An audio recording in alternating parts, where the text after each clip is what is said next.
حضور نے فرمایا فرماؤ لوگو اپنے آپ کو اور اپنے اہل خانہ کو جہنم کی آگ سے بچاؤ۔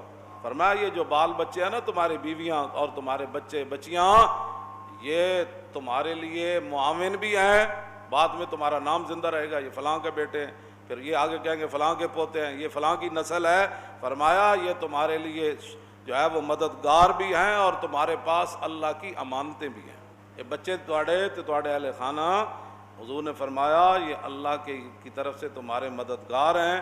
ماں باپ بوڑھے ہو جائیں تو یہ خدمت کرتے ہیں اور ماں باپ کی جناب فرما برداری کرتے ہیں، ماں باپ کے ہاتھ پاؤں دھو کر پیتے ہیں، ماں باپ کی جناب ہر بات کو مانتے ہیں، ان کے سامنے سر جھکا دیتے ہیں، ان کی فرما برداری کرتے ہیں، ان کے سامنے جو ہے وہ بڑبڑ نہیں کرتے اور آنکھیں نکال کر ماں باپ کو نہیں دیکھتے، بلکہ جب بھی بات کرتے ہیں تو گردن جھکا کے ماں باپ سے بات کرتے ہیں۔ فرمایا یہ تمہارے پاس کیا ہیں؟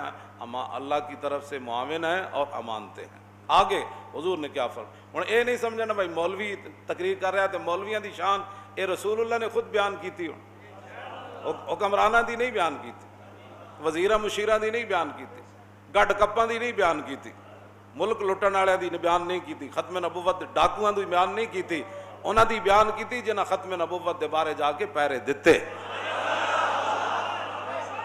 علیکم بحب حملۃ القرآن، حضور نے فرمایا جن کے سینے میں قرآن ہے ان سے محبت کیا کرو۔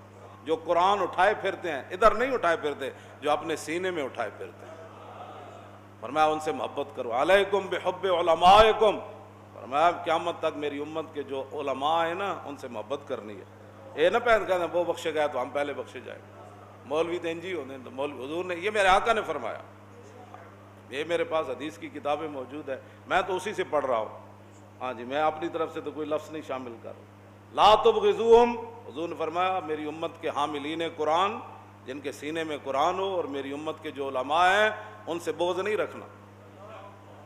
ولا تحسدوہم، تے انہاں تے حسد بھی نہیں کرنا۔ ولا تطعنوا فیہم، تے انہاں تے تانا زنی بھی نہیں کرنی۔ ایھا الناس، آگے حضور نے کیا فرمایا؟ احفظوا السنتکم، حضور نے فرمایا کہ اپنی زبانوں کی حفاظت کرنی ہے۔ بعض دفعہ کم من حروف تجر الی الموت، یہ عربی کا شعر ہے کہ بہت ساری باتیں انسان کو کھینچ کر موت تک لے جاتی ہیں، گل تو ایک ہی ہوندی نا۔ حضور نے فرمایا احفظوا السنتکم، فرمایا اپنی زبانوں کی حفاظت کرنے ہو۔ ابکوا اعینکم، حضور نے فرمایا ہمیشہ اپنی اکھاں نو تر رکھنا ہے، اللہ دے خوف کو ڈرواندے رہنا ہے انہاں نوں۔